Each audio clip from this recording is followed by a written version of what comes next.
आज मैं आपको बताऊं कि मुझे मौका मिला यहाँ हमारे प्रधानमंत्री के घर पे आने का और इनसे बातचीत करने का। तो मैं कोई पॉलिटिकल क्वेश्चंस नहीं लाया हूँ। मुझे जानना है कि as a person, as a human being, एक इंसान के नाते हमारे जो प्रधानमंत्री हैं वो कैसे हैं, क्या खाते हैं, क्या बातचीत, मतलब उनकी पूरी दिन में जो सब चीज़ें होती हैं, मतलब पॉलिटिक्स को छोड़ के उसके बारे में मैं उनसे जानना चाहूँगा। तो सबसे पहले सर आपका बहुत बहुत धन्यवाद करना चाहता हूँ कि आपने मौका दिया है आपसे बात करने का। मुझे अच्छा लगा कि हम 24 घंटे राजनीति की बातों में ही उलझे रहते हैं, तो आपने हल्की फुल्की बातें और अपॉलिटिकल बातें करने के लिए इच्छा जताई है। मैं नहीं जानता हूँ दर्शकों को कितनी रुचि होगी, लेकिन ज़रूर मैं खुल कर के बातें बताना पसंद करूँगा। नहीं, बहुत लोग बहुत कुछ जानना चाहेंगे आपके बारे में, क्योंकि आपके पर्सनल मतलब जो लाइफ होती है, कि जैसे कि मैं आपको बताऊं, मेरा ड्राइवर है, उसकी बेटी, मैं उसको पूछ रहा था कि बेटे तो अगर नरेंद्र मोदी जी को, हमारे प्रधानमंत्री को कोई क्वेश्चन पूछना चाहेगी तो क्या पूछना चाहेगी। तो कमाल का सवाल उसने पूछा कि क्या हमारे प्रधानमंत्री आम खाते हैं। ये भी उसका क्वेश्चन है कि आम खाते हैं, और अगर खाते हैं तो क्या काट के खाते हैं या ऐसे गुठली के साथ खाते हैं। मतलब होता है ना, वॉश बेसिन के ऊपर खड़े होके गुठली के साथ आम खाना, उसका मजा ही कुछ और होता है। तो मैं जानना चाहूँगा कि आप आम खाते हो सर। एक तो मैं आम खाता भी हूँ और आम खाना मुझे बहुत पसंद भी है। अच्छा। और गुजरात में आम रस की परंपरा भी है। वो तो बहुत। लेकिन जब मैं छोटा था तो वैसे तो कोई आम वाम खरीदना वरीदना तो हमारे लिए कोई उस प्रकार की कोई लग्जरी हमारे फैमिली थी नहीं। लेकिन कभी खेतों में चले जाते थे तो हमारा देश का जो किसान है बड़ा उदार रहता है। कोई खेत में आकर के खाता है तो कभी रोकता नहीं है, चोरी करता है तो रोकता है। तो आम के पेड़ पर जो पके हुए आम थे वो खाना हमें ज़रा ज़्यादा पसंद था। यानी उतारने के बाद पकाया हुआ नहीं, नेचुरल कोर्स में पका हुआ, और फिर पूरा का पूरा। अच्छा, तब तो ये हाइजीनिक की कोई समझ भी नहीं थी कि धोना चाहिए, टिकना करना, कुछ नहीं समझते थे, ऐसा ही अपना कर लेते थे। लेकिन बाद में जैसे जैसे बड़े तो कई वैरायटियों के विषय में जानने लगे, आम रस खाने की आदत लगी। लेकिन इन दोनों मुझे कंट्रोल करना पड़ता है। अच्छा, अभी फिलहाल कंट्रोल। अब फिलहाल में मुझे सोचना पड़ता है कि इतना खाऊं या ना खाऊं। नरेंद्र जी, मैं आपसे ये पूछना चाहूँगा कि आपने कभी सोचा था कि आप प्रधानमंत्री बनेंगे? कभी आपने सोचा था? और सोचा भी था तो कौन से साल में, कौन सी उम्र में आपने सोचा था कि मैं इस देश को चलाना चाहूँगा? कभी ऐसा विचार नहीं आया। अच्छा। और सामान्य लोगों के मन में बात गले नहीं उतरती है। शायद जो बन जाते हो सबके जीवन में ऐसा होगा। मैं नहीं मानता हूँ कि यानी कोई एकदम फैमिली ही उसी प्रकार से बैकग्राउंड वाली हो और किसी के मन में इच्छा जगती हो तो बहुत स्वाभाविक है। वरना मेरा जो फैमिली बैकग्राउंड है उसमें तो अगर मुझे कहीं अच्छी सी नौकरी की भी मिल गई होती तो शायद मेरी माँ अड़ोस पड़ोस के लोगों को गुड़ खिला देती कि चलो भाई बेटे को वहाँ नौकरी मिल गई, क्योंकि उससे ज़्यादा हमने तो कुछ सोचा नहीं था, गांव के बाहर कुछ देखा नहीं था। ये तो ऐसे ही यात्रा चल पड़ी और देश मुझे लेता चला गया, तो अपने आप ही बनते चले गए। सब कुछ जिम्मेवारी आती गई। बहुत ही मतलब नेचुरली रहा है इसमें। वैसे मुझे मेरी दृष्टि से, मेरे व्यक्तिगत जीवन की दृष्टि से अननेचुरल लग रहा है। ओके।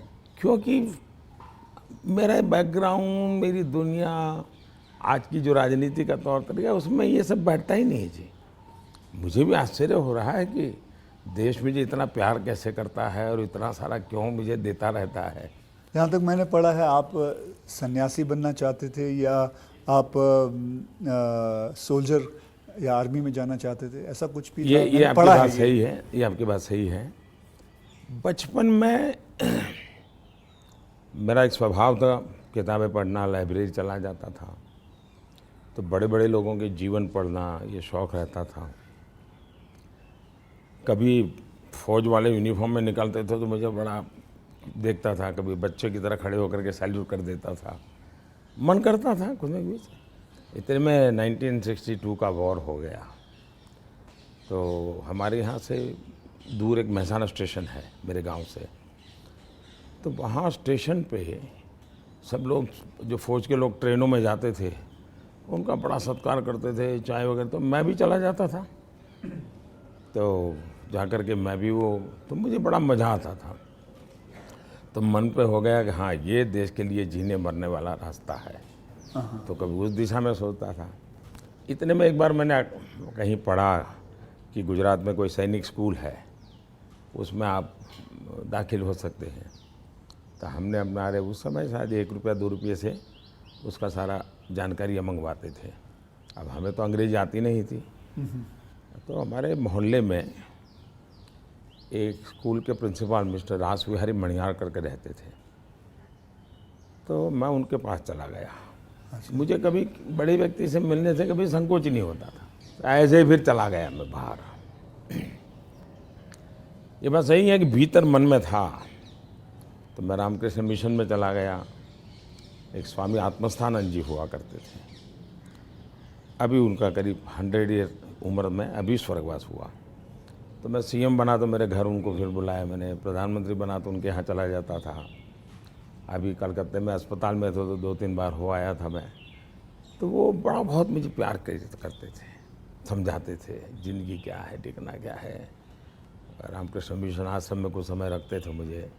विवेकानंद जी जिस कमरे में रहते थे उसमें मुझे घंटों तक बैठने के लिए मौका देते थे। तो ये सारे नए नए अनुभव होने लगे। फिर हिमालय की दुनिया में चल पड़ा, बहुत कुछ भटका, बहुत कुछ घुमा, दुनिया देखी, और ये सब 18-20 साल 22 साल की उम्र में ही करता रहा मैं। लेकिन कुछ कन्फ्यूज़न भी था, कुछ इरादे भी थे, कोई गाइडेंस भी नहीं मिल रहा था, लेकिन मन में सवाल खुद पैदा करता था, जवाब खुद ढूंढता रहता था। ऐसे भटकता भटकता भटकता यहाँ पहुँच गया।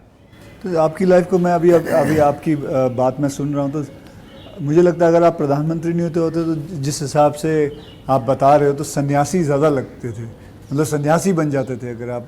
वैसे मैं क्या बनता ये कहना अभी कठिन लग रहा है, क्योंकि जो सोचा नहीं वो बन गया। वो तो हमेशा होता है, मेरे साथ भी। मैं भी आपको अगर एक किस्सा सुनाऊंगा तो मेरे साथ भी ऐसा ही कुछ हुआ है। मैं क्या बनने वाला था, मैं एक मार्शल आर्ट का टीचर बनना चाहता था, कहाँ मैं फिल्मों में आ गया और फिल्मों में आते आते हीरो बन गया। मैं आपसे क्या, हमारे प्रधानमंत्री जी को मैं ये जानना चाहता हूँ, गुस्सा आता है? और मतलब क्योंकि देखिए सबको गुस्सा आता है, आई एम श्योर आपको भी गुस्सा आता है। अगर आता भी है तो उस गुस्से में आप क्या करते हो? वो गुस्सा निकालने के लिए किस पे निकालते हो और कैसे निकालते हो? मेरे लिए ये कभी कोई कहेगा कि मुझे गुस्सा नहीं आता है तो बहुत लोग को सरप्राइज होता है। आपको गुस्सा नहीं आता? मैं बताता हूँ। अच्छा। सरप्राइज होता है। इसलिए ये कहना कि राजी नाराजी गुस्सा ये मनुष्य के स्वभाव के हिस्से हैं। अच्छा। जिंदगी उसके बिना हो नहीं, हर प्रकार की चीज़ें हर के अंदर होती हैं। लेकिन जो मेरा 18-22 साल की ज़िंदगी का जो एक बड़ा तबका था, वहाँ जो मेरी ट्रेनिंग हुई उसमें ऐसी बातें थी जिन लोगों से सीखता था कि आपके जीवन में स्वभाव में ईश्वर ने सब दिया है। अब आपको तय करना है कि जो अच्छी चीज़ है उसको बल देते हुए कैसे बढ़ना। तो फिर ये चीज़ें हैं जो नेगेटिविटी लाती है वो रुकती है। मैं कह सकता हूँ कि मैं इतने लंबे समय तक मुख्यमंत्री रहा, इतने समय तक प्रधानमंत्री रहा, लेकिन चपरासी से लेकर के प्रिंसिपल सेक्रेटरी तक मुझे कभी गुस्सा व्यक्त करने का अवसर नहीं आया, कभी नहीं आया। लेकिन मैं आपको बताऊं, बाहर जो आपकी छवि है वो एक बहुत ही स्ट्रिक्ट एडमिनिस्ट्रेटर के नाम पे है। स्ट्रिक्ट अलग चीज़ है। हाँ। मैं स्ट्रिक्ट हूँ, डिसिप्लिन हूँ, लेकिन मैं किसी को नीचा दिखा करके अपमानित करके काम नहीं करता। मैं उसको प्रेरित करता हूँ। कभी कोई चीज़ है तो मैं खुद हेल्पिंग हैंड के रूप में खड़ा हो जाता हूँ। मान लीजिए कोई ड्राफ्ट लेकर के आया, तो एक तो तरीका होता है भाई क्या ले आए हो, दूसरा होता है वाह ऐसा करें ना, ये अपन करें तो कैसा रहेगा, आपको क्या लगता है ये करे तो कैसा होगा। तो क्या होता है मेरी 10 मिनट पहले ही इन्वेस्ट हो जाती है, लेकिन वो मुझे समझ पाता है। तो अगली बार जब वो आता है तो मुझे मेरा समय ही नहीं जाता, वो मेरी कल्पना के अनुसार चीज़ लेकर के आ जाता है। तो एक प्रकार से मैं कोई लेके आता है तो उसमें से सीखता भी हूँ और सिखाता भी हूँ, और मैं अपनी टीम बनाता चल जाता हूँ। तो मेरे प्रेशर हैं, स्ट्रेस हैं, वो नीचे नीचे नीचे डिवाइड होते चले जाते हैं। तो मेरे पास कुछ बचता ही नहीं है। तो मतलब आपको गुस्सा नहीं आता? मैं अंदर तो होता होगा, मैं व्यक्त तो करने से अपने आप को बहुत रोक लेते हो। होता क्या है जी, कभी मान लो एक मीटिंग में आपने गुस्सा कर दिया तो मीटिंग का एजेंडा वगैरह सब छूट जाता है। हर एक के मन पे वो 2-3 मिनट की समय रहता है, वही छाया रहता है, वो बहुत नुकसान करता है जी। तो मैं जैसे मुझे गुस्सा आता है तो मैं आपको बताऊं, गुस्सा एक निकालना बहुत अच्छी बात है। मैं छोटा मुँह और बड़ी बात, मैं आपसे बहुत छोटा हूं, और मैं कहूँगा कि आप है ना गुस्से को जो है अंदर ना रखें, उसे निकालें। जैसे मैं निकालता हूँ, क्या करता हूँ, एक बॉक्सिंग बैग घर पे रखा हुआ है, जितना हो सकता है सुबह 4:30-5 बजे मार लेता हूँ और अपना गुस्सा निकाल लेता हूँ, और फिर थक हार के बस या कभी समुद्र किनारे चला जाता हूँ और जोर से चीखता हूँ, कोई भी नहीं होता है। नहीं, इसके लिए एक अलग तरीका है। अच्छा, मन की स्थिति के लिए। ओके। एक तो होता है चेहरे पर, बॉडी पे गुस्सा आना और शब्दों में व्यक्त होना। दूसरा होता है आपके इमोशंस को। मैं अपने अंदर एक चीज़ डेवलप की थी, ऐसी कोई घटना है जो मुझे पसंद नहीं आई है और मेरा मन करता है कि ऐसा क्यों हुआ। कभी होता था मेरे साथ ऐसा क्यों हुआ, कभी होता था मैंने ऐसा क्यों किया, मुझे ऐसा नहीं करना चाहिए था। और कभी ईगो बीच में आता है तो मैं व्यक्त भी नहीं करता हूँ भाई आई एम सॉरी, मेरे से ये गलती हो गई, मनुष्य है। तो मैं क्या करता था, अकेला कागज़ लेकर के बैठता था, उस सारी घटना का वर्णन लिखता था, कैसे हुआ, क्या हुआ और मैंने क्या किया, क्यों किया, खुद ही। और उसमें जस्टिफाई करने की कोशिश नहीं करता था।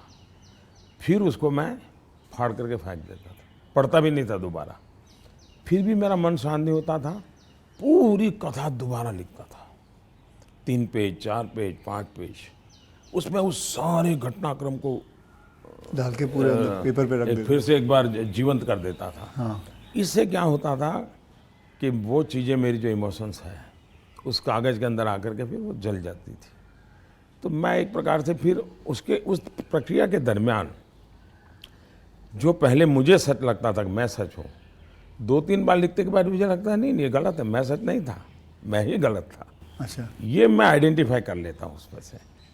तो मतलब ये आपका तरीका है? हाँ, ये आप लेकिन अब वो नहीं रहा, इतना समय नहीं है। अच्छा, यानी मैंने अपने आप को ट्रेन उस प्रकार से किया था। से इतना बड़ा आपका घर है, जैसे मैं अपने घर पे अपनी माँ के साथ रहता हूँ, आपका मन करता है सर आपकी माँ, आपके भाई, आपके सारे जितने भी रिश्तेदार हैं आपके साथ घर पे रहें? पहला है कि अगर मैं पीएम बनकर के घर से निकला होता तो स्वाभाविक रूप से मेरा मन रहता है कि भाई सब वही रहे। मैं एक ज़िंदगी की बहुत छोटी आयु में सब कुछ छोड़ चुका हूँ, बहुत छोटी आयु में। मन नहीं करता माँ? बहुत छोटी आयु में छोड़ दिया। ओके। छोड़ दिया, उसके कारण वो ज़िंदगी ऐसी थी जो टोटली डिटैच बन गई है।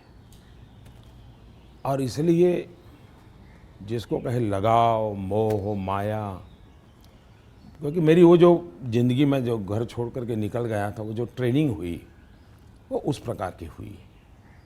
और उसके कारण एक अवस्था के बाद छोड़ना है तो मुश्किल जाता है। उस समय जब छोड़ा तब तकलीफ हुई होगी, लेकिन अब ज़िंदगी वो बन गई। लेकिन फिर भी कभी माँ को बुला लिया था मैंने, कुछ दिन उनके साथ बिताए थे। अच्छा। मैंने, पर फिर भी जैसे मेरी माँ मुझे कहता है भाई तुम मेरे पीछे क्यों समय ख़राब करते हो, और मैं यहाँ क्या करूँगी तुम्हारे साथ रह के। मैं अपना चली जाती हूँ, मैं अपने पुराने गांव के जो लोग हैं कभी यहाँ मिलने आते तो बातें होती है, अपनी बातें होती, तुम्हारे साथ मैं क्या बात करूँ। तो स्वाभाविक है किसी का मन मेरे साथ नहीं लगेगा। तीसरा, मैं भी समय नहीं देता जितने दिन माँ यहाँ रही तो मैं अपनी शेड्यूल में ही लगा रहता था, तो एक आध बार साथ में खाना खा लेता था।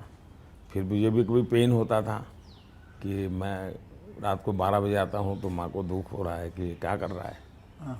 मुझे अभी भी याद है, मैं आपसे जब पहली बार आपसे जब मैं मिला था तो मैं गुजरात में आपसे पहली बार मिला था जब आप वहाँ सीएम थे।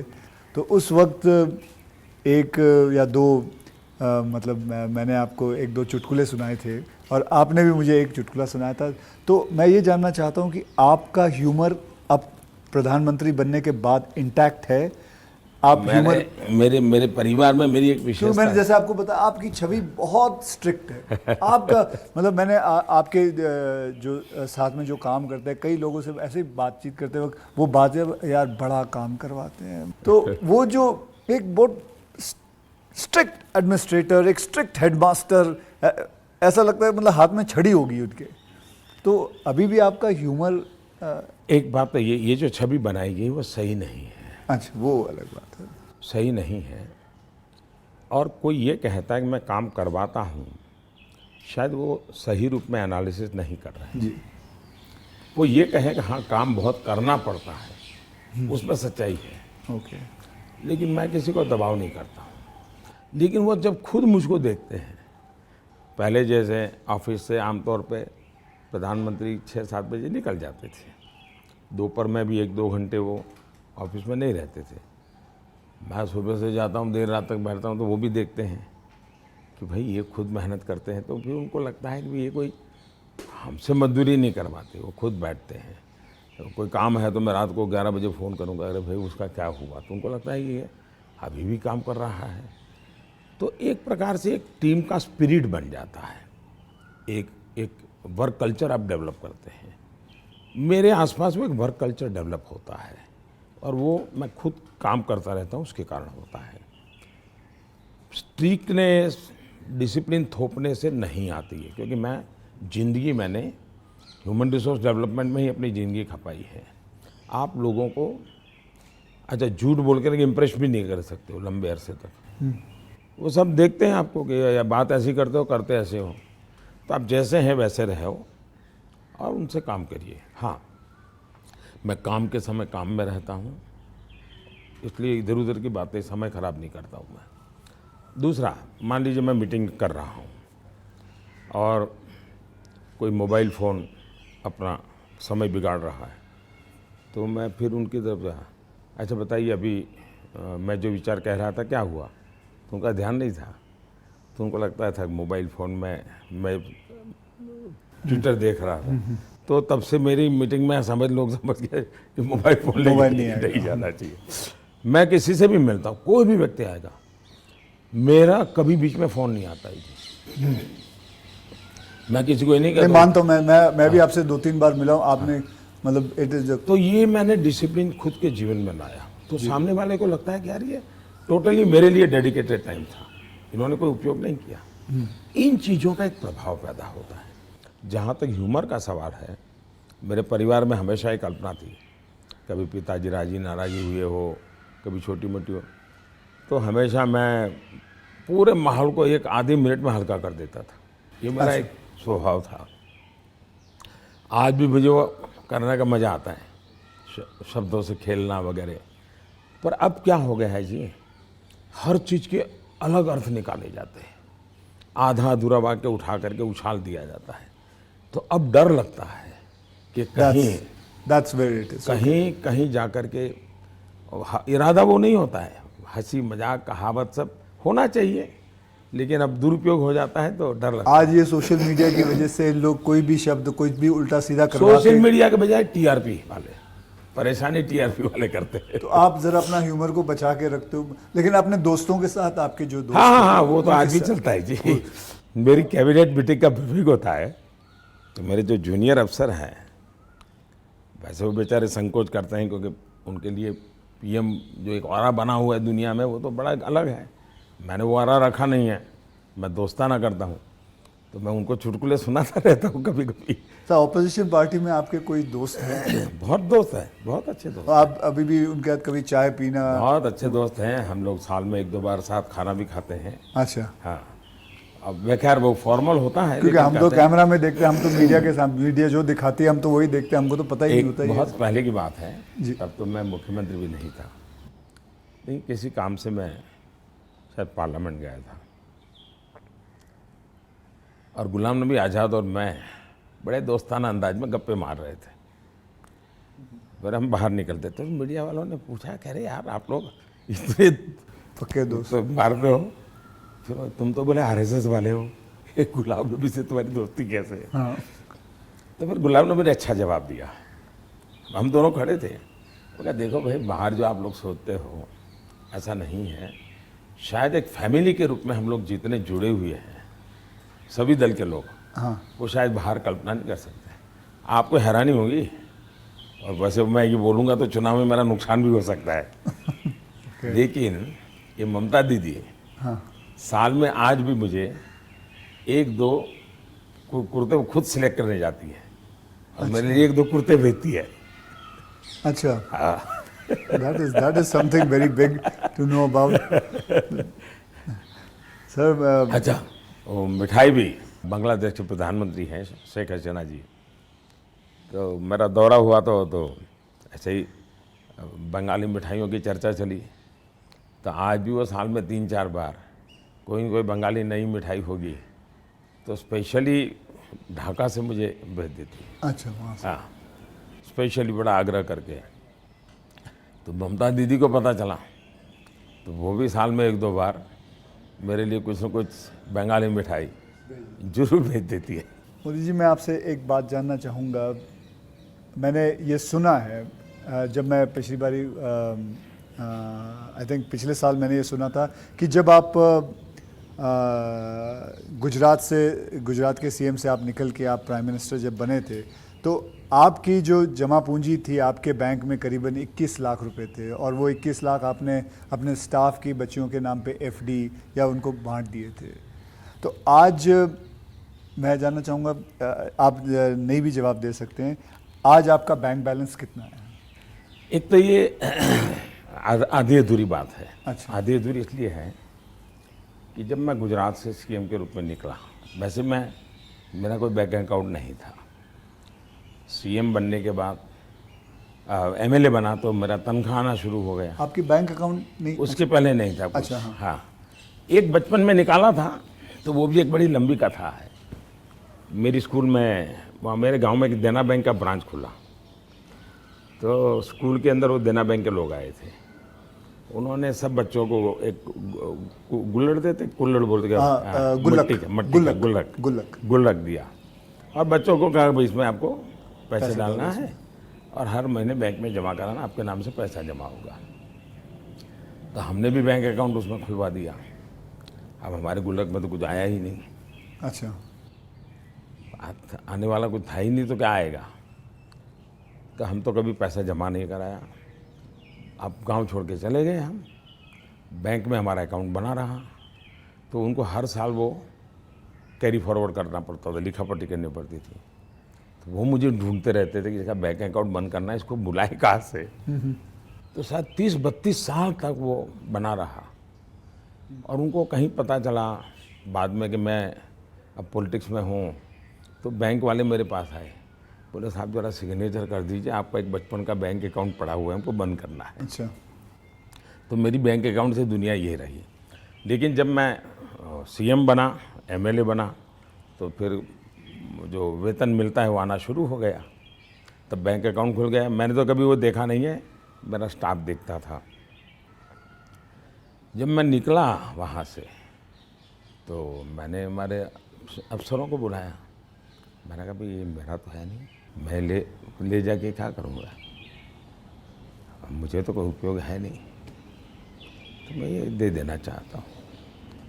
तो उन्होंने कहा कि भाई ऐसा मत कीजिए। मैंने कहा भाई मैं करूँगा क्या इसे ले जाकर के। तो खैर अफसर लोग मेरी इज्जत करते थे, तो ज़्यादा बहस नहीं की, चले गए। शाम को एक सीनियर अफसर को लेकर के आए मिलने के लिए। फिर उन सब ने तीन लोग थे, ये समझाया, बोले देखो मोदी जी, ठीक है आपको ज़रूरत नहीं पड़े, लेकिन आपके ऊपर इतने कोर्ट केसेस चल रहे हैं गुजरात में, वकील भी इतने महंगे होंगे हैं, आपको कभी न कभी पैसों की ज़रूरत पड़ेगी। और पद पर तो कब रहोगे, कितना रहोगे आप, और बाद में बोले कोई नहीं देगा आपको। तो हमारी प्रार्थना है कि तो ऐसा मत कीजिए। तो मैंने कहा क्या करूं? बोले ठीक है, आपकी इच्छा है तो कुछ हिस्सा दीजिए। तो उसमें से मैंने फिर 21 लाख रुपया दिया। अच्छा, उसमें से? हाँ, ओके। मेरे अपने जेब से दे दिया। और मैंने कहा कि ये जो हमारा सेक्रेटरीट है उसमें जो ड्राइवर है, हाँ, प्यून है, उनकी खास करके बच्चियाँ, उनको ये शिक्षा दीक्षा के लिए खर्च करना। अभी वो फाउंडेशन शायद बनाया हुआ है गुजरात सरकार ने, और उसमें से वो मदद कर भी रहे हैं। फिर वहाँ मुझे एक सरकार की तरफ से एमएलए को एक प्लॉट मिलता है, ओके। पैसों से मिलता है लेकिन कम खर्चे में। हाँ। वो प्लॉट मिला तो मैंने पार्टी को कहा भाई ये ले लो आप, मैं आपको दे देना चाहता हूँ, मुझे कुछ चाहिए नहीं। तो मेरी वो प्रक्रिया चल रही थी। फिर पता चला कि वो मामला तो कहीं सुप्रीम कोर्ट में लटका पड़ा है, शायद वो ज़मीन किसी को दे नहीं सकते, इस प्रकार का कुछ है। मुझे पूरा याद मालूम नहीं क्योंकि मैं इस चीज़ों में रुचि नहीं लेता। लेकिन जब भी वो क्लियर हो जाएगा तो मैंने वो भी पार्टी को देना तय किया हुआ है। साहब सच में गुजराती है ना, क्योंकि गुजराती जो होते हैं वो पैसों के लिए बहुत सही रहते हैं।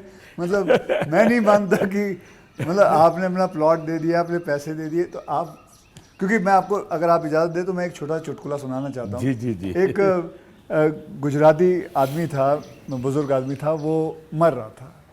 तो वो कहता है मेरी गुजराती ज़रा इतनी ठीक नहीं है, लेकिन वो कहता है कि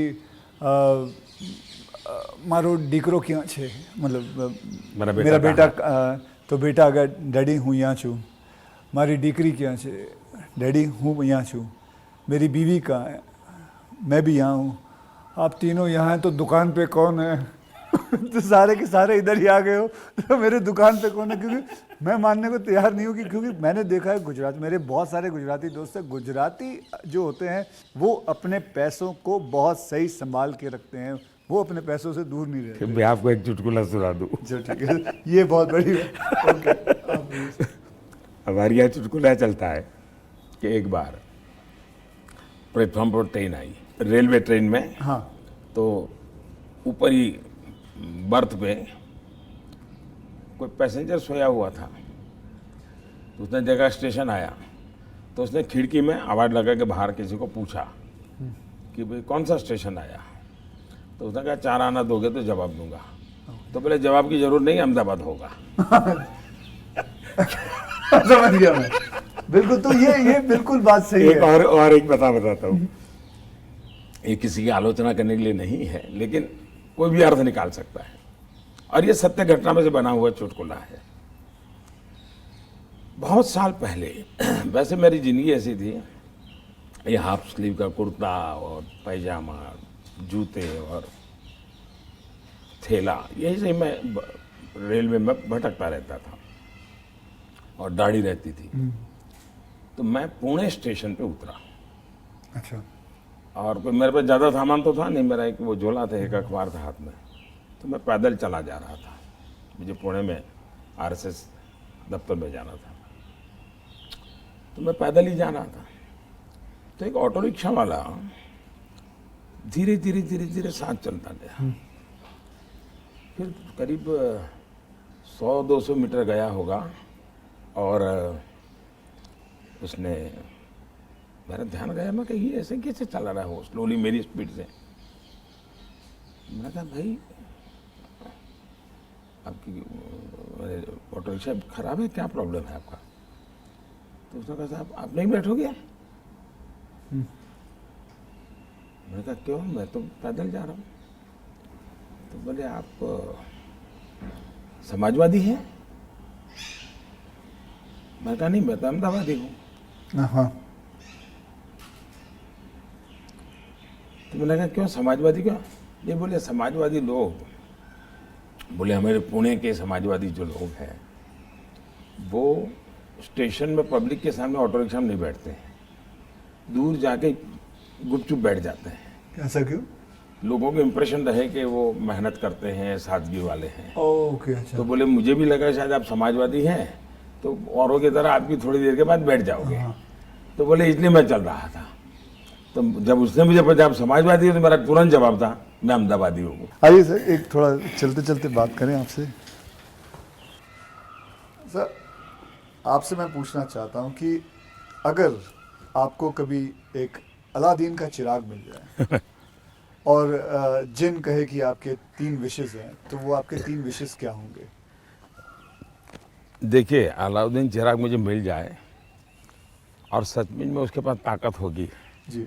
तो मैं उसे कहूँगा कि तुम जितने भी ये समाजशास्त्री हैं या जो एजुकेशनलिस्ट हो, उनके दिमाग में भर दो कि भावी पीढ़ी को ये अलाउद्दीन चिराग वाली कथा सुनाना बंद करें कि ऐसा कोई अलाउद्दीन होता है और वो इच्छाएं पूरी करता है। मैंने कहा उसको मेहनत करना सिखाओ। मैं कभी एक्सपेक्ट नहीं कर रहा था आप ये जवाब दोगे। मुझे लगा आप कोई 3 विशेस आप सोचोगे कि क्या है 3 विशेस, लेकिन ये एक बहुत ही सही तरीका है। आलसपना जो होता है वो यही चीज़ों से आता है। यार, आई विश मुझे ये मिल जाए, बैठे बैठे मिल जाए। तो ये जो आपने जो किया हुआ है, ये जो कहा हुआ है, बिल्कुल सही कहा हुआ है।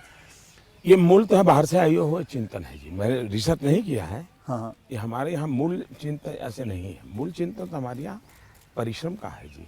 हमारे यहाँ ये नहीं है कि भाई ऐसे ही कुछ आकर के कोई दे देगा, ऐसा नहीं है जी। एक ना एक दिन तो सभी को रिटायर होना होता है, आपको भी रिटायर होना पड़ेगा। तो आपने कभी पोस्ट रिटायरमेंट प्लान सोचा है कि आपने जब ये सब कुछ ख़त्म हो जाएगा, मतलब आप पॉलिटिक्स से संन्यास ले लेंगे, तो आपके आगे जाके आपने क्या करना है? एक बड़ा पोस्ट इंटरेस्टिंग रिटायरमेंट? चीज़ बताता हूँ आपको। जी। हम लोगों की एक मीटिंग थी इनर सर्कल की। अटल जी थे, आडवाणी जी थे, राजमाता सिंधिया जी थी, जी। सिकंदर भगत साहब थे, प्रमोद महाजन भी थे, और उसमें सबसे छोटी आयु का मैं रहता था। तो बातें चली, उसमें से ऐसे ही अभी मीटिंग शुरू होना बाकी था, ऐसे गप्पे चल पड़े कि भाई रिटायरमेंट के बाद क्या करेंगे। तो सबने कुछ न कुछ अपना बताया। प्रमोद महाजन इसको बड़ा लोगों को खुद करके निकालते थे। अच्छा, प्रमोद जी की व्यक्तित्व की विशेषता थी, उनका जीवन बड़ा विविधताओं से भरा था। अनेक प्रकार की एक्टिविटी से वो अपने आप को जोड़े रखते थे। मुझे पूछा, मैंने कहा भाई मेरे लिए तो बड़ा कठिन है, क्योंकि मुझे कुछ नहीं आता है। मैंने कभी इस सारी चीज़ों में सोचा ही नहीं। मैंने तो जब जो जिम्मेवारी मिले उसी को जिंदगी माना है। जिम्मेवारी ही मेरी जिंदगी है। अच्छा। और इसलिए मुझे कल्पना ही नहीं होती है कि मेरे इसमें समय बिताने के लिए कुछ करना पड़ेगा, मुझे अपने आप को एंगेज रखने के लिए कुछ करना पड़ेगा। और इसलिए मैं कभी नहीं मेरे मन में विचार आया और न ही मैं सोचता हूँ।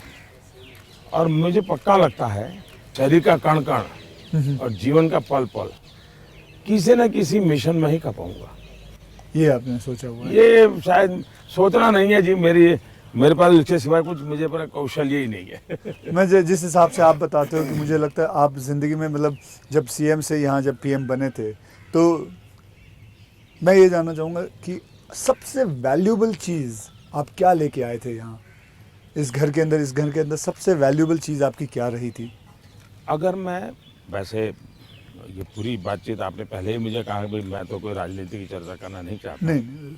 लेकिन कुछ मात्रा में मैं कह सकता हूँ कि प्रधानमंत्री बनते समय शायद और प्रधानमंत्रियों को ये बेनिफिट नहीं मिला है जो मुझे मिला है। देश में इतने प्रधानमंत्री हो गए, जी।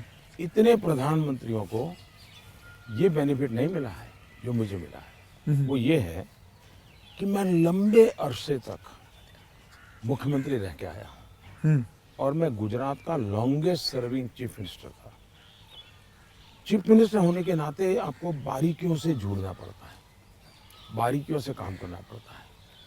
आपको इश्यू आपके सामने सीधे आते हैं, सॉल्यूशन आपको सीधा करना पड़ता है। ये तजुर्बा शायद मेरे पहले के किसी प्रधानमंत्री को नहीं मिला। इतना सद्भाग्य नहीं मिला। देवगौड़ा साहब मुख्यमंत्री रहे थे, लेकिन बहुत अल्पकाल के लिए। मैं बहुत लंबा रहा हूँ। मैं समझता हूँ कि इसने मुझे देश की सेवा करने के लिए बहुत बड़ी संबल दिया, बहुत बड़ी ताकत दी है। ये मैं अपना एक मान सकता हूँ कि वहाँ से मैं लेकर के आया, ये जो देश के काम आ रहा है।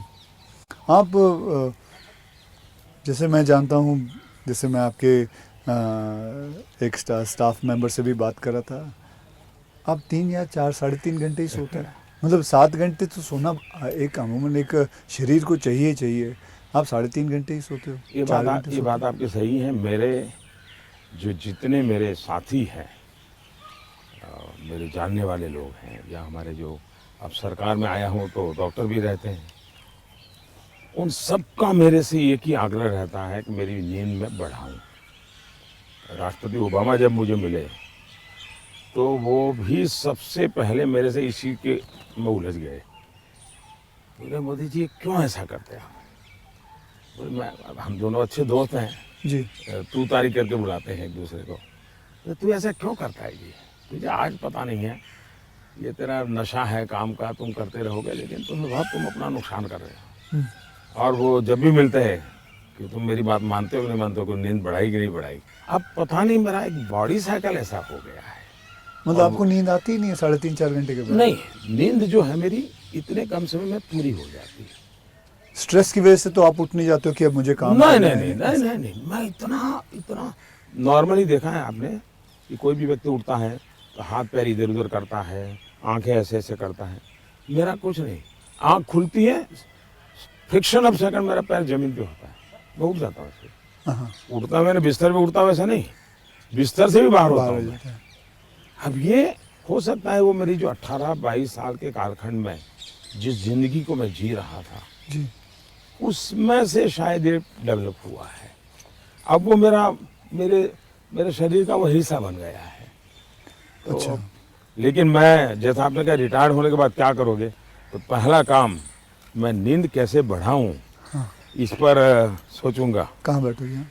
आ जाओ। आज आपके सारे कागज पड़े हैं अच्छा, शायद। कोई बात नहीं, आ जाओ। तो आपको कभी, मैं ये जानना चाहूँगा, वैसे कई लोग जानना चाहेंगे कि नरेंद्र मोदी जी को जब जुकाम लगता है तो वो क्या लेते हैं? आप हैरान होंगे, मैं बहुत ही, फिर वही कहूँगा, मैं ऐसी कठिन जिंदगी जी करके आया हूँ।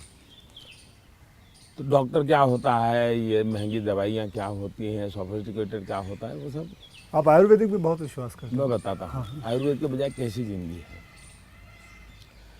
अब आप जब पहाड़ चढ़ते हैं तो पैर तो दर्द करते ही हैं, कितनी आदि हो, लेकिन ऊंचाइयों पर जाते हो तो अब जो अकेला इंसान है वो क्या करेगा?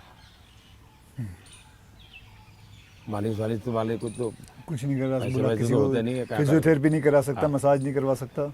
अब मैं क्या करता था जी, मेरे कंधे पे हमेशा एक ये जो असम का गमछा होता है ना, हाँ।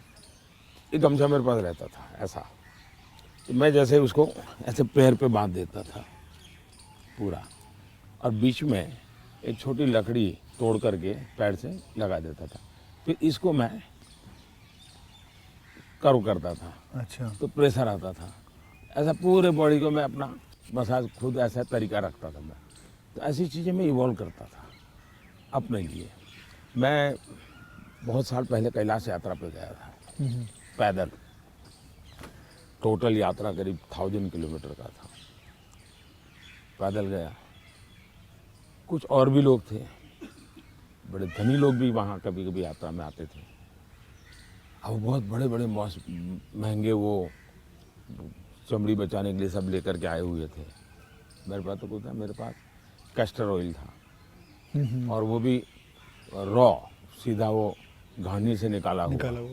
तो उसकी स्मेल भी बहुत ख़राब होती है, तो मैं उसी को लगाता था। अब ये लोग 5वें-6ठे दिन मुंह नहीं धो सकते थे क्योंकि उनकी चमड़ी जल करके चीर करके लटक गई थी। तो वो बड़े परेशान रहते थे। तो मुझे कुछ नहीं होता था, बड़ा मैं तेज तर्रार रहता था। तो मुझे पूछने लगे कि आप क्या करते हो? बोला कहा कुछ नहीं भाई, कैस्टर ऑयल लगाता हूँ मैं। तो रात को हम जब पहाड़ चढ़ करके रात्रि मुकाम होता था, ये मेरे पास आ जाते थे। हर कोई एक एक बूंद कैस्ट्रोल में से ले जाता था। जुकाम होता है देख तो मैं गर्म पानी पूरा समय पीता हूँ, गर्म पानी, गर्म पानी। उसमें दूसरा, कोई शहद या कुछ? कुछ नहीं, सिंपल गर्म पानी। दूसरा, हो सके तो फास्टिंग करता हूँ। अच्छा, फास्टिंग यानी एकदम से सिवाय पानी कुछ नहीं, एक दो दिन 24 घंटे 48 घंटे ज़्यादा नहीं करना पड़ता। तीसरा, ये सरसों का तेल होता है, उसको थोड़ा गर्म करके रात को 2-3 बूंद डाल देता हूँ। जलन बहुत होती है, लेकिन ये मेरा 1-2 दिन में क्लियर कर देता है। तो ऐसे ही जीने की आदत है। मैं कुछ चीज़ें करता हूँ, वो मैं पूछना चाहूँगा आपसे। मैंने चीज़ फॉलो की है जिसको कहते हैं कि 7-12-5 × 40, यानी 7 बजे मैं ब्रेकफास्ट कर लेता हूँ, 12 बजे मैं अपना लंच खा लेता हूँ और 5 बजे डिनर खा लेता हूँ। और × 40 यानी कि जब भी एक गस्सा खाता हूँ उसे 40 बार चबाना है। तो ये मैंने अपने शास्त्रों में पढ़ा है, कई लोगों से बात की है, तो आप इससे सहमत हैं? बिल्कुल सहमत हूँ, और ये बिल्कुल सही रास्ता आपने चुना हुआ है। हमारे देश में मूल आदत यही है। हाँ, ये वेस्टर्न जो वर्ल्ड आया, उसने फिर धीरे धीरे इसमें ये बदलाव किया कि लोग, वरना हमारा किसान आज भी गांव में सूर्यास्त के पहले, नहीं लेना सर? मैं नहीं लेता जी, नहीं, सूर्यास्त के पहले थैंक यू। खाना खा लेता है। और दिन में भी आपने देखा होगा किसान सुबह एक प्रकार से, वो किसको आप नाश्ता कहते हैं, लेकिन एक्चुअली उसका वो लंच जैसा ही होता है। हाँ, वो काफ़ी मात्रा में बड़े बड़े रोटी और सब्जी या चटनी कुछ लेकर के खेत चला जाता है। दिन में थोड़ा सा लेकर के उसकी पत्नी सर पे कुछ रख करके जाती है। वो पूरा भोजन नहीं होता है, हाँ, हाँ। थोड़ा होता है। ये आज भी हमारे देश में परंपरा है ये। आपका एक फैशन स्टेटमेंट बहुत बढ़िया है, मतलब दाढ़ी वाड़ी एकदम सही किया हुआ, और मतलब कभी कभी मैं देखता हूँ आप हाफ स्लीव कुर्ता पहनते हैं, ज़्यादा करके हाफ स्लीव कुर्ता पहनते हैं। तो ये जो फैशन, ये जो है, ये जो आपकी जो शेविंग और ये सब, क्या ये मतलब फैशन जो है ये आपने खुद ने किया है या आपने किसी को? आपने बहुत अच्छा सवाल पूछा। जैसे मैं बहुत स्ट्रीक हूँ, गुस्सा करता हूँ, ये जो एक छवि बनाई गई है, वैसे दूसरी छवि मेरे इन कपड़ों की दुनिया को लेकर के बनाई गई है। दरअसल क्या है, मैं छोटी बैग में मेरी ज़िंदगी थी और मैं ट्रैवलिंग करता रहता था। जी, आपने बताया झोले में। और तो मैं देखता था कि एक तो मैं कपड़े खुद धोता था। सीएम बना तब तक मैं कपड़े खुद धोया हूँ। ओके। कभी मैंने कपड़े, तो फिर मैंने कैसे सोचा कि लंबी बाहें रखता हूँ तो मुझे इतना ज़्यादा धोना पड़ता है। दूसरा मेरे बैग में वो जगह ज़्यादा लेता है, तो मैंने खुद नहीं काट दिया था। अच्छा, वो जगह ज़्यादा लेता है इसलिए आपने इसको मैंने काट दिया था। ओके। हाँ, वो बात वो फैशन बढ़ गया जी। ये बात सही है कि मैं ढंग से रहना, ये मेरी प्रकृति थी। शायद एक कारण ये भी था कि गरीबी के कारण कभी कभी इन्फीरियरिटी फील होती थी लोगों के बीच में। तो उसको ओवरकम करने के लिए शायद साइकोलॉजी पढ़ी होगी बचपन में, ऐसा मुझे लगता है। तो मैं क्या करता था, अब हमारे घर में वो प्रेस करने के लिए कुछ था नहीं, तो मैं ये बर्तन का जो लोटा रहता है उसमें कोयला भर देता था, गर्म कोयला, और उसी से कपड़ों को प्रेस करता था और पहन के जाता था। लेकिन जूते नहीं थे। तो मेरे एक मामा एक दिन आए घर पे, तो पता नहीं उनका मन कर गया, तो उन्होंने मेरे लिए जूते ला दिए। तो एक कैनवास के सफ़ेद जूते हैं ना जी, हाँ, छोटे से, बस आज उस समय तो 8-10 रुपये मिलते होंगे, वो ले आए। तो मैंने देखा थोड़े दिन में तो गंदे होना शुरू हो गए। तो मैं क्या करता था, क्लासरूम में सब बच्चे चले जाते थे, मैं रुका रहता था, और टीचर जो ब्लैक बोर्ड पे लिखता है ना, तो बाद में जो छोटा चॉपस्टिक का टुकड़ा रह जाता है वो ऐसे ही फेंक देता है। हाँ हाँ हैं? हाँ हाँ हाँ। तो मैं उसको इकट्ठा करता था, वो चॉपस्टिक के टुकड़े वो ले आता था और हर दिन सुबह चॉपस्टिक जूतों पे लगा देता था हाँ हाँ हाँ, मैं समझ गया। और डेली ये मैंने कई बार आपसे मिला हूँ, आप घड़ी जो है हाँ। वो अभी तो आपने सही पहनी हुई है, लेकिन घड़ी आप ज़्यादा करके ऐसे पहनते हो। घड़ी मैं सही पहनता हूँ क्योंकि मुझे मीटिंगों में बैठना पड़ता है ना, हाँ तो मैं नहीं चाहता हूँ किसी को पता चले कि मैं ऐसे घड़ी देख रहा हूँ, उसको इंसल्ट फील होता है जी। अच्छा, तो मैं उसके सम्मान के लिए हमेशा कॉन्शियस रहता हूँ कि ऐसे चोरी छुपे से घड़ी देख लेता हूँ। आप कोई बैठा है बात कर रहा है और घड़ी देखते हैं तो मतलब कि आप उसको इशारा करोगे भी बहुत हो गया जाओ। तो आप ऐसे रखते हो। हाँ, तो ये मेरे मन में ऐसा है कि ये किसी का एक प्रकार के हिडन वे में, मतलब बहुत माइन्यूटली आप लेकिन आप मानते हो, मैंने आपको ऑब्जर्व किया कि आप घड़ी उल्टी पहनते हो। मैं देखा था कई आपने कई सही बार देखा देखा। आपने कि आप घड़ी उल्टी पहन के आपने सही देखा। मोदी जी, मैं आपसे ये जानना चाहूँगा कि ये जो सोशल मीडिया का आजकल तो पूरा ज़माना है एंड मैंने देखा है कि आप काफ़ी एक्टिव रहते हैं, लेकिन जो आपको लोग प्रश्न पूछते हैं या लोग आपसे बात करते हैं, तो आप खुद देखते हो ट्विटर या इंस्टाग्राम, ये सारी चीज़ें आप देखते हो सर? मैं ज़रूर देखता हूँ और एक प्रकार से उससे मुझे बाहर की बहुत प्रकार की जानकारियाँ मिलती हैं जी। और मैं आपका भी ट्विटर देखता हूँ और ट्विंकल खन्ना जी का भी ट्विटर देखता हूँ और कभी कभी तो मुझे लगता है कि वो जो मेरे पर गुस्सा निकालती है ट्विटर पे, तो उसके कारण आपके पारिवारिक जीवन में बड़ी शांति रहती होगी। उनका पूरा गुस्सा मेरे पर निकल जाता होगा। हाँ। इसलिए आपको बड़ा बड़ा आराम रहता, सुकून मिलता होगा। तो मैं आपके लिए इस प्रकार से काम आया हूँ, खास करके ट्विंकल जी के लिए। और शायद ट्विंकल जी को पता नहीं होगा, उनके नाना जी चिनू भाई, चुनी भाई, उनसे मैं मिला था। अच्छा, ये तो बहुत पहले। बहुत पहले। और कारण क्या था, ये बड़ा इंटरेस्टिंग है जी। गुजरात में एक बहुत बड़ा अकाल पड़ा था, तो हम लोग कुछ न कुछ सामाजिक काम करते थे। उसमें हम लोगों को ये बटर मिल्क के केंद्र चलाते थे, छाछ पीने के लिए गर्मी में लोगों को। हाँ, बटर मिल्क, तो वो मूल सुरेंद्रनगर ज़िले में हम बहुत बड़ी मात्रा में करते थे।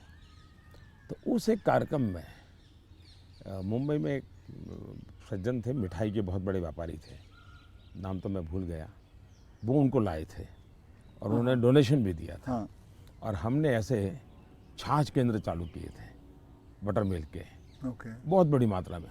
जैसे पानी की परब रहती है वैसे छाछ की परब रहती थी और हर गरीब व्यक्ति वो। तो उस समय मैं उस सेवा के काम में लगा था और उस समय इनके नाना जी वहाँ आए थे, तो उस समय मेरी उनसे मुलाकात हुई थी। तब मुलाकात, काफ़ी बातें हुई थी उनके साथ, तो मेरा उस प्रकार से उनसे परिचय रहा है। तो आप मतलब खुद भी पढ़ते हो और लोगों को? बिल्कुल, मैं पढ़ता भी हूँ और मज़ा लेता हूँ। आपको वैसे मैं जब आप अपने ऊपर कोई मीम्स बने हुए देखते हो, जो सोशल मीडिया पे मीम्स आते हैं, तो वो मीम देख के आपको हंसी आती है? वैसे आपने कहा गुस्सा तो आता नहीं ज़्यादा करके, लेकिन वो जो मीम्स आप देखते हो तो आपको कैसा लगता है? जैसे देखो, मैं कुछ 4-5 मीम लेके आया हूँ, ये देखिए। ये लिखा है, this T seller can give nation unity, equality, safety, prosperity.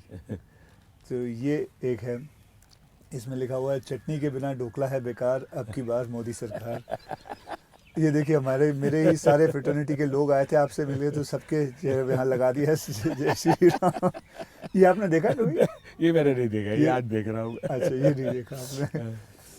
तो ये रोहित शेट्टी जो है, ये एक्शन डायरेक्टर हैं, मीट्स नरेंद्र मोदी जी, और अगले दिन आपको उन पर इतना असर पड़ा, सीधा मोटरसाइकिल लिया आपने, निकल पड़े। तो ये मीम देख के आपको कैसा लगता है? मैं एंजॉय करता हूँ। मैं उसमें मोदी को कम देखता हूँ, क्रिएटिविटी को ज़्यादा देखता हूँ। तो मुझे उस क्रिएटिविटी के प्रति, यानी मेरा घोर भी विरोध होगा, मुझे बड़ा मजा आता। क्या बड़े सटीक तरीके से कहा उसने। मतलब बहुत अच्छी क्रिएटिविटी उनकी है, मतलब क्या सोचते हैं ये लोग, और यूं झटके में सोचते हैं। हाँ, फ्रिक्शन ऑफ सेकंड जी। मैं आपको बताऊं, आप और मैं भी बात कर रहे हैं जब सोशल मीडिया का ये सबसे बड़ा बेनिफिट मुझे ये है कि मुझे कॉमन मैन की जो सेंस है, हाँ, उसकी जो क्रिएटिविटी है, उसका एनालिसिस है, ये समझने में बड़ा। वरना क्या होता है, ये बनी बनाई लोगों की जो परोसी हुई चीज़ होती थी जी, 5 स्टार फूड जैसा होता था वो, ये एक प्रकार से फुटपाथ पर का जो चने चबेने और पकौड़ा होता है, हाँ हाँ, वैसा सोशल मीडिया का मटेरियल होता है। फिनिश नहीं होता, लेकिन उसमें से आपको सच्चाई हाथ लग जाती है। मैं तो ये वेट कर रहा हूँ जब ये आएगा तो इसके ऊपर भी बड़े मीम्स बनेंगे, हाँ, इसके ऊपर भी बड़े मीम्स बनेंगे। तो आप तो खैर तैयार है, मैं मुझे मेरे लिए पहली बार होगा ये, मतलब कुछ लोग होते हैं इंटेंशन से आपको चुभे इसलिए करते हैं, जी जानबूझ करके। उस समय आपने अपने आप को संतुलित रखने से उसके सारे इरादे फेल हो जाते हैं हाँ हाँ और वो उसकी नींद हराम कर देते हैं। अगर आप उसको रिएक्ट करते हैं, रिस्पॉन्ड करते हैं, तो उसको मज़ा आ जाता है। लेकिन देखा छोड़ दिया तो उसकी नींद खराब है। मैंने इतनी मेहनत की, इतना मोदी जी के बाल नोचने वाली चीज़ की, मोदी को कोई हो ही नहीं रहा है, तो वो परेशान हो जाता। हाँ, फिर वो अपना बंद भी कर देता है थोड़ी देर बाद। ये भी बात सही है। बस सर, आपसे बात करके मुझे बहुत बहुत मज़ा आता है। आपसे मैं 2-3 बार पहले भी मिल चुका हूँ और आज मुझे मौका मिला है आपसे वार्तालाप करने का, आपसे बातचीत करने का, तो बहुत अच्छा लगता है। As a human being and not as a prime minister, as a human being you are a lovely person, you are a person जिसने ज़िंदगी में सब कुछ देखा है, झेला है, पाया है और खोया भी है, और सैक्रिफाइस आपकी ज़िंदगी के, मैं ये मेरा एनालिसिस है जो मैं आपसे अभी बात करके मेरा एनालिसिस है कि आपकी ज़िंदगी के आपने बहुत सैक्रिफाइसेस भी किए हैं। So we are glad, I am glad that मुझे ये मौका मिला है आपसे बातचीत करने का। क्या आप मंथली आपकी जो सैलरी में से कुछ आप अपनी माता जी को भेजते हैं? ऐसा है कि हमारी माता जी खुद मुझे देती है आज भी। अच्छा, वो भेजती हैं? आज देती है, देती नहीं, जब भी मिलने जाऊंगा तो ₹1.25 वो पक्का मेरे हाथ में देती है आज भी। अच्छा, और वो हमसे कभी अपेक्षा नहीं करती, कभी अपेक्षा नहीं करती, उनको ज़रूरत भी नहीं है। दूसरा, शायद मैं एक ऐसा मुख्यमंत्री भी रहा और एक ऐसा प्रधानमंत्री रहा हूँ, मेरे परिवार पर का कोई खर्चा सरकार पर नहीं है, वरना बाकियों को परिवार का मेडिकल हेल्प मिलता है सब, मेरे परिवार कुछ लेता नहीं, कुछ नहीं लेता है। मैंने, हाँ ये बात है, बिल्कुल बिल्कुल। तो ये एक प्रकार से, लेकिन इसका मतलब ये नहीं कि कोई माँ के प्रति लगाव नहीं है, ऐसा नहीं है, लेकिन जीवन ही ऐसा बन गया है कि मैंने अपने आप परिवार, पूरा देश को अपना परिवार बना लिया है, इसी में लगा रहता हूँ, यही काम करता रहता हूँ। मोदी जी, मैं ये जानना चाहूँगा कि आपको मतलब बचपन में ऐसा कौन सा खेल था जो आप खेलते थे? मैं बचपन में संघ की शाखाओं में जाता था। अच्छा, संघ की शाखाओं में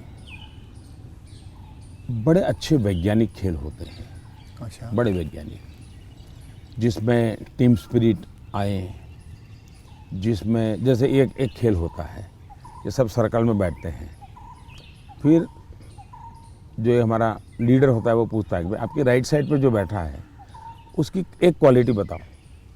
ओके। अब है तो खेल, लेकिन आपको उसके कारण कॉन्शियसनेस आता है कि हाँ भाई दूसरे के गुणों को देखना चाहिए। अब खेलते खेलते ही डेवलपमेंट होता है इंसान का, और इसलिए मुझे बचपन में संघ की शाखाओं में खेलों के द्वारा टीम स्पिरिट क्या होती है, रिस्पॉन्सिबिलिटी शेयर करना क्या होता है, ये खेल है संघ में, बहुत बढ़िया खेल है। वो परंपरागत खेल है, कोई संघ वालों ने ढूंढे ऐसा मैं नहीं कह रहा हूँ, ये बहुत बहुत काम आते हैं। दूसरा, मैं योगा से ज़्यादा जुड़ गया, फिजिकल एक्टिविटी के रूप में कहे तो, लेकिन मैं इंडिविजुअल खेल के बजाय ग्रुप वाले खेल को हमेशा पसंद करता रहा, क्योंकि वो एक प्रकार से आपके व्यक्तित्व को अलग से डेवलप करते हैं। जो इंडिविजुअल खेल होता है वो आपको एक अलग प्रकार का डेवलपमेंट करता है, वो गलत करता है ऐसा मैं नहीं कह रहा हूँ, लेकिन अलग प्रकार का करता है। टीम के अंदर खेलने से अलग प्रकार का होता है, आपको एडजस्ट करना पड़ता है, आपको साथ चलना पड़ता है, आपको किसी की लीडरशिप करनी होती है, आपको सबॉर्डिनेट को संभालना होता है। तो ज़िंदगी जीने के लिए ग्रुप वाले गेम्स खेलने चाहिए। ओके। इंडिविजुअल कितना ही हम बड़े चल जाएं, लेकिन ग्रुप वाले खेल जरूर खेलना चाहिए, ये मेरा मत रहता है। मुझे, आपने कभी गुल्ली डंडा खेला है? बिल्कुल खेलता था गुल्ली गाँव डंडा में, खेलते? हाँ, हमारे यहाँ गांव में खेलते थे, फिर कंचे खेलते थे। हाँ, लेकिन ज़्यादातर मैं तैरने के लिए चला जाता था, मुझे पानी पसंद था अच्छा। तो तैरने के लिए चला जाता था। दो कारण थे, एक तो मेरे परिवार के सारे कपड़े मैं धोता था, परिवार के सभी सदस्यों के, अच्छा। तो तालाब में ही पानी था तो हम तालाब में चले जाते थे, तो उसके कारण स्वाभाविक मेरा स्विमिंग सीख गया, तो मैं बहुत घंटों तक स्विमिंग कर लेता था। हाँ हाँ। तो मेरे शरीर के जो अगर मूलभूत कहें कि डेवलपमेंट, बॉडी डेवलपमेंट जिसको कहें, वो शायद स्विमिंग से हुआ है।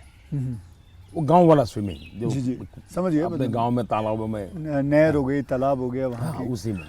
हाँ। मुझे अभी याद है जब आपका मैंने एक यूनाइटेड नेशन में एक पहली जो स्पीच देखी थी आपकी, आई थिंक 2014 में दी थी मैं आपने प्रधानमंत्री बना और सितंबर में गया था। सितंबर में गए थे। तो आपने जब आपने इतने सारे स्पीचेस दिए हैं हिंदुस्तान में, तो वो आपका पहला स्पीच था जो वर्ल्ड वाइड पूरी दुनिया, तो वर यू नर्वस? क्या मेरे प्रधानमंत्री नरेंद्र मोदी जी नर्वस थे उस दिन? मेरा प्रॉब्लम ओवर कॉन्फिडेंस का है। अच्छा, उल्टा था। उल्टा था। और हुआ क्या कि मैंने मन में सोचा था कि ये मेरा फ्रेमवर्क रहेगा बोलने का। जब जहाज़ में यहाँ से जा रहा था, हमारे अफसरों ने मुझे ब्रीफिंग भी किया था। जब मैं अमेरिका पहुँचा तो हमारी फॉरेन मिनिस्टर सुषमा जी, उनकी मीटिंगें ज़्यादा होती थी तो उनको पहले जाना पड़ता है, तो पहले गई हुई थी।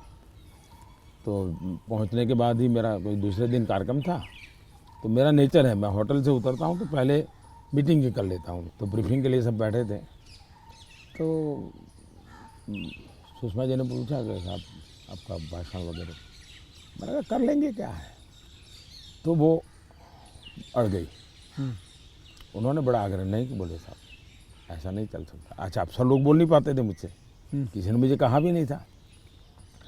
बोले यहाँ एक्सटेम्पो भाषण नहीं करना चाहिए, बोले लिखित स्पीच होना चाहिए। मैंने कहा भाई मैं तो न किसी को लिखने के लिए कहा है, न मैंने लिखा है, मैं तो हर जगह वैसे ही करता हूँ।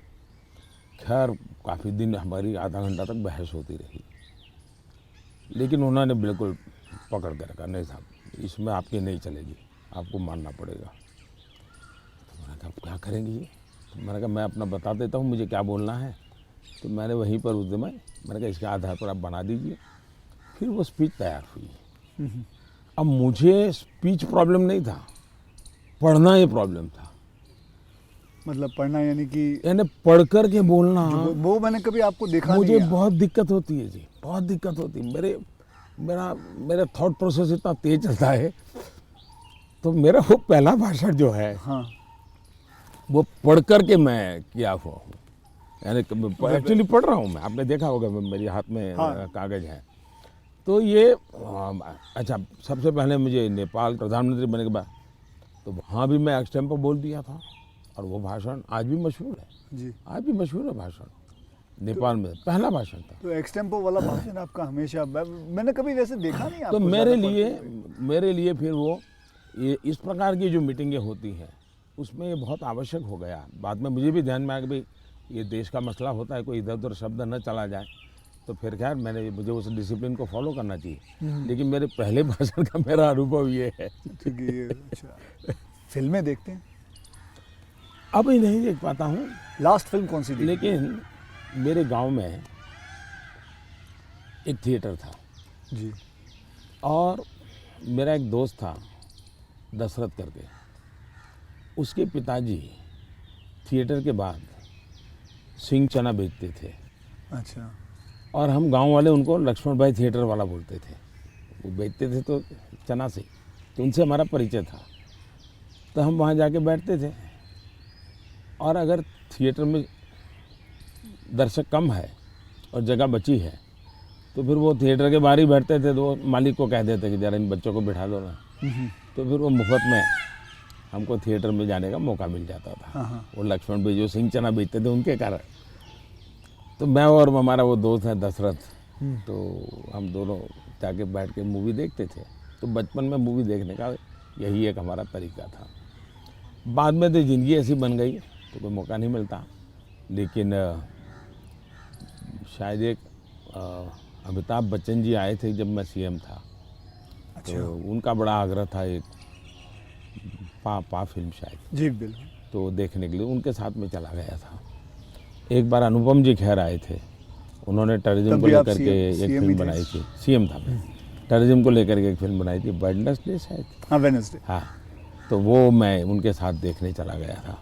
तो ऐसा कुछ हुआ है, लेकिन वो भी ज़्यादा लेकिन नहीं अब PM बन के बिल्कुल नहीं, मैं अब तो आपके बिल्कुल वक्त भी नहीं मिलता बिल्कुल होगा। नहीं कर पाया। अब आपने बिल्कुल ज़रा नहीं सा कर भी पाया। क्या मैंने एक फिल्म बनाई थी, आपको मैंने हल्का सा कुछ बताया भी था पहले कि टॉयलेट एक प्रेम कथा पे फिल्म बनाई थी। और मैं खुद देख नहीं पाया, लेकिन मैंने लोगों को बहुत कहा हाँ वो कि देखो भाई, सामाजिक जीवन पर कैसे फिल्में चल सकती है और बन सकती हैं। हाँ वो कमर्शियल हिसाब हाँ, से मैंने पूरे हाँ, बनाए थे, हाँ, बल्कि गाने वाने वगैरह ये माँ पिता सब कुछ उसमें रखा हुआ था और नहीं, असली कथा पे मैसेजिंग, था। सोशल मैसेजिंग था, वो अच्छा था। हाँ। हाँ तो लेकिन खैर वो तो मैंने रियल लाइफ में किया था, लेकिन आपने रियल लाइफ में करीबन 9 करोड़ से भी ज़्यादा टॉयलेट्स बनाए हैं। तो ये तो मतलब ये मतलब ऐसा कैसा हो गया जैसे कि आपने जैसे ही आप प्राइम मिनिस्टर बने तो सबसे पहले आपने स्वच्छता के ऊपर बात की, टॉयलेट्स के ऊपर बात की। तो आपको वो डर नहीं लगा कि आप पहली बार मतलब आप प्राइम मिनिस्टर बन रहे हैं और सबसे पहला मतलब द फर्स्ट फ्यू मुद्दा इसी पे रखा हुआ है, स्वच्छता पे रखा हुआ है। स्वच्छता आपके लिए बहुत मायने रखती है। मैं मेरे जीवन में मैंने गांधी जी वगैरह जो पढ़ा है, और कुल मिला के मैं देखता हूँ कि हमारे देश में बीमारी, गरीबी, इन सब की चीज़ों के साथ हेल्थ बड़ा सबसे बड़ा विषय है। लेकिन प्रिवेंटिव हेल्थ के लिए 2 चीज़ें मैं देखता हूँ, एक स्वच्छता और एक फिटनेस। आप अपने शरीर को फिट रखिए, बनाइए, तो बाकी आर्थिक रूप से बोझ बनता नहीं है ज़िंदगी, उस प्रकार से जिए। पर्सनल हाइजीन में तो हमारे यहाँ शास्त्रों के कारण, संस्कारों के कारण, घर में आओ तो पैर धो करके आओ, हाथ धो, मंदिर में जाते हो तो नहा करके जाओ, सब बहुत सिखाया जाता है। सोशल हाइजीन के प्रति हम उदासीन रहे हैं। और भारत जैसा देश दुनिया में, अगर इतना बड़ा दुनिया को देने के लिए टूरिज्म डेवलप नहीं हो रहा है, एक कारण है गंदगी। जी। वैसे भी किसी भी समाज के लिए शोभा नहीं देता है। तो मेरे मन में एक बड़ी चीड़ है, और मैंने सोचा इसको एक जन आंदोलन बना देना चाहिए। और देश को गर्व होना चाहिए, हम लोगों को गर्व होना चाहिए कि हमारे देशवासियों ने इस कार्यक्रम को अपना बना लिया। और ये 9 करोड़ टॉयलेट बन जाना, 2014 के पहले 38% रूरल सैनिटेशन था, 98% हो जी गया। जी मतलब देश तैयार था, और मुझे खुशी है कि देश ने किया है। मैं तो कौन होता हूँ करने वाला जी, देश ने चीज़ को उठा ली। आप एज अ प्राइम मिनिस्टर आप कभी चिल एकदम आराम करते हैं, मतलब कुछ आराम से बैठ के यूं बैठे हैं गार्डन में सोच रहे हैं, बस ऐसे ही कुछ नहीं, चिल आउट के लिए क्या करते हैं? मेरी एक आदत है, मुझे अब कर नहीं पाता हूँ, लेकिन मेरा बड़ा स्वभाव रहा है। एक तो मुझे सुबह 5 बजे चाय पीने की आदत है, बिना शक्कर। चीनी में लेता मैंने नहीं देखा हूँ। भी हाँ, आपने चीनी लेता नहीं हूँ। अच्छा, नहीं लेते। मुझे कोई प्रॉब्लम नहीं है, लेकिन आदत नहीं लेता हूँ। दूसरा, मुझे शाम को 6 बजे, दिन में किसी के साथ कटसी के लिए बैठ गया, थोड़ा ले लिया 2 घूंट, तो अलग बात है, चाय की आदत नहीं है। लेकिन शाम को 6 बजे मुझे चाय की आदत है, ऐसा लगता है मेरी बॉडी रिक्वायर कर रही है। लेकिन वो मुझे तब मज़ा आता है, मैं छत के नीचे नहीं हूँ, सीधा आसमान से मेरा संपर्क होना चाहिए, खुले में बैठा हूँ, अकेला बैठा हूँ, और वहाँ आराम से चाय पीता हूँ। ये मुझे बहुत पसंद आता है। और वो जगह कौन सी है यहाँ?